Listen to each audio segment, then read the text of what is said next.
What's up guys, Derek, moreplates.com. Today we're going to be talking about Anadrol and the dose-dependent increase in muscle mass that it produces. Exactly how much muscle has it produced in a clinical setting, 0 milligrams versus 50 milligrams versus 100 milligrams.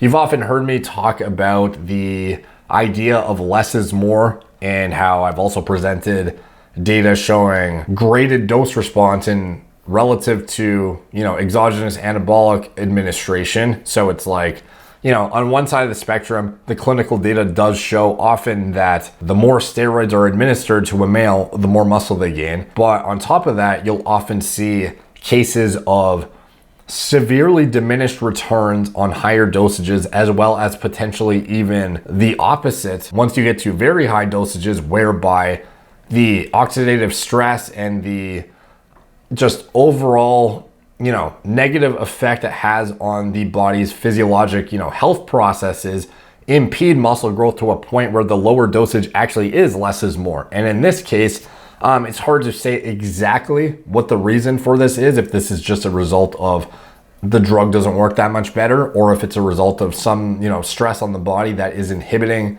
further muscle growth. But here we see a change in kilograms in total lean body mass and total fat mass, comparing the 0 milligram group to 50 milligrams to 100 milligrams of pharma grade Anadrol.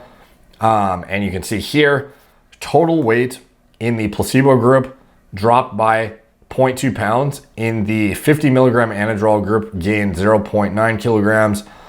In the 100 milligram, they gained 1.5 kilograms. But total lean body mass, placebo experienced no change whatsoever. The 50 milligram Anadrol group gained 3.3 kilograms in lean body mass.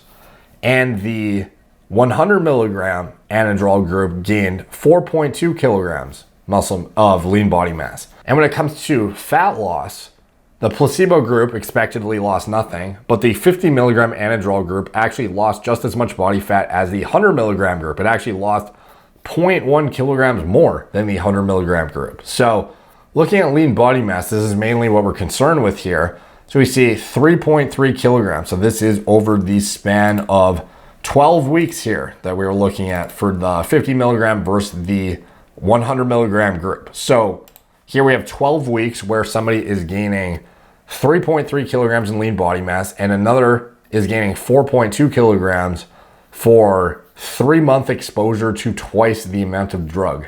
So you need to ask yourself, is doubling your dose of a hepatotoxic, lipid crushing drug for 3 months straight, is that something you want to expose yourself at double the dosage for an additional 0.9 kilogram gain in lean body mass, when you could otherwise deploy a more intelligent approach whereby the longer, game plan sort of wins out in terms of, what's that saying? It's like a candle, the candle that burns the brightest burns out the quickest, or something like that.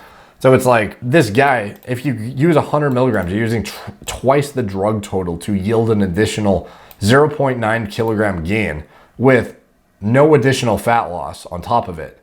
So would this guy have not been better served by, after completing the cycling off, restoring HPTA and health markers, and then potentially in the future doing a subsequent cycle of a slightly higher dose or the same dose again, if, that was all that was required to yield the desired response, rather than using double the drug dosage to achieve a not negligible benefit above and beyond, but the risk to reward on that 0.9 kilograms relative to the 50 milligram group that is gaining still a very substantial amount, but isn't putting their life in as much jeopardy as the other group.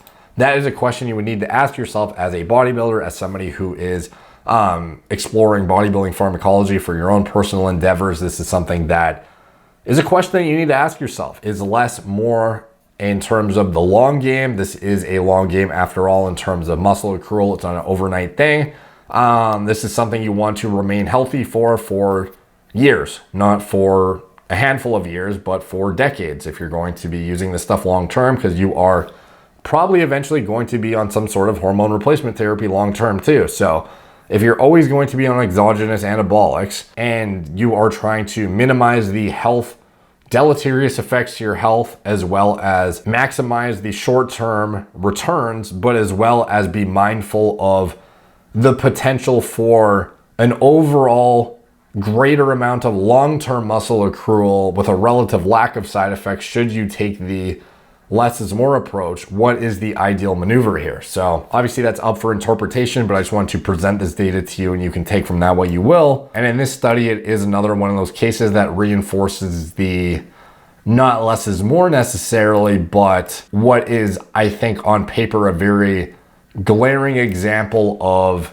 intelligent practices when it comes to anabolic administration and exposure to potentially harmful compounds that people are going to use regardless, but may use in a more responsible and less risky way should they know that doubling the dose doesn't necessarily double the results. So anyways, take from that what you will. Thank you guys for watching. Please like, subscribe, check out my blog, moreplates.moredates.com. Follow me on Instagram at moreplates_moredates, Facebook, Snapchat, BitChute, Twitter, TikTok, Apple Podcasts, wherever I am. Also, the first link in the description below is the mailing list. I highly advise you sign up for that if you want to get emailed every time I put out a new published article. Those are without a doubt much higher quality than my videos, where they have a table of contents. They're broken down in concise subsections, and they have hyperlinks to all the clinical studies I reference, so you can actually delve into this stuff I talk about for your own, personal research further, should you wish to, delve into the study that I'm referring to in a video or whatever. But obviously, it's difficult to find if you're watching the video format, whereas if it's in the article,